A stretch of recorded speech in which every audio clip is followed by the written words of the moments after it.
என்னமா அது? உன் துணி எடுத்து வைக்காம அவன் துணியை மட்டும் எடுத்து வச்சிட்டு இருக்க? போலீஸ்காரங்கன்னா அங்க எங்கன்னு மாத்திக்கிட்டு தான் இருப்பாங்க. அதுக்காக குடும்பமும் கூடவே தெரிய முடியுமா? ஏன்பா அவதான் புரியாம பேசுறன்னு நீயுமா? உன் குழந்தைய நினைச்சு பாரு. ஒரு நாள் உன்னை பார்க்காம இருந்தா கூட ஏங்கி போயிடுவா. தயவு செஞ்சு உன் பொண்டாட்டியும் பொண்ணையும் கூட்டிட்டு போயிடு. அண்ணி, நான் என்ன அமெரிக்காக்கா போறேன்? பக்கத்துல இருக்கிற அடையாருக்கு ஒரு கேஸ் விஷயமா போறேன். தனியா இருந்தா தான் கேஸ்ல கவனம் செலுத்த முடியும். அதுவும் இல்லாம இந்த அளவுக்கு அங்க வசதி இருக்கோ என்னவோ தெரியல. குழந்தையோட படிப்பு பாதிக்கும். ஆர்த்தி பத்தி கவலைப்படுறீங்களா? ஆர்த்திக்கு நீங்களும் மாமா இருக்கும்போது எனக்கு என்ன கவலை? அண்ணி, நீங்களும் ஒரு போலீஸ்காரன் பொண்டாட்டின்றத மறந்துட்டு பேசுறீங்க. மறக்கலப்பா, அதனாலதான் பயப்படுறேன். நீ ஒரு இடம், உன் பொண்டாட்டி ஒரு இடம் இருக்கிறது என் மனசுக்கு சரியா படல.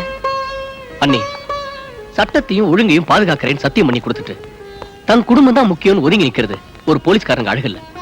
நாட்டு மக்களோட சந்தோஷத்துக்கும் பாதுகாப்புக்கும் போலீஸ்காரன் பாடுபட்டா அவன் குடும்பம் சந்தோஷமாவும் பாதுகாப்பாவும் இருக்கும். ஒரு பொண்ணுக்கு தாலி எவ்வளவு முக்கியமோ அதே மாதிரி போலீஸ்காரனுக்கு கடமை தான் முக்கியம். அண்ணி, விஜய், உங்க அண்ணன் கடமை கடமைன்னு கஷ்டப்பட்டாரு. கடைசியில அந்த கடமை தான் என் பூவையும் மஞ்சளையும் பறிச்சிடுச்சு. நம்ம குடும்பத்துக்கும் போலீஸ் உத்தியோகத்துக்கும் ராசியே இல்லப்பா. அக்கா, எல்லாரும் உயிருக்கு பயந்து போலீஸ் உத்தியோகம் வேண்டான்னு சொல்லிட்டா நாட்டு மக்களோட உயிருக்கு யார் உத்தரவாதம்? நெருப்பு சுடுதேங்கிறதுக்காக அடுப்பு பத்த வைக்காம இருக்க முடியுமா?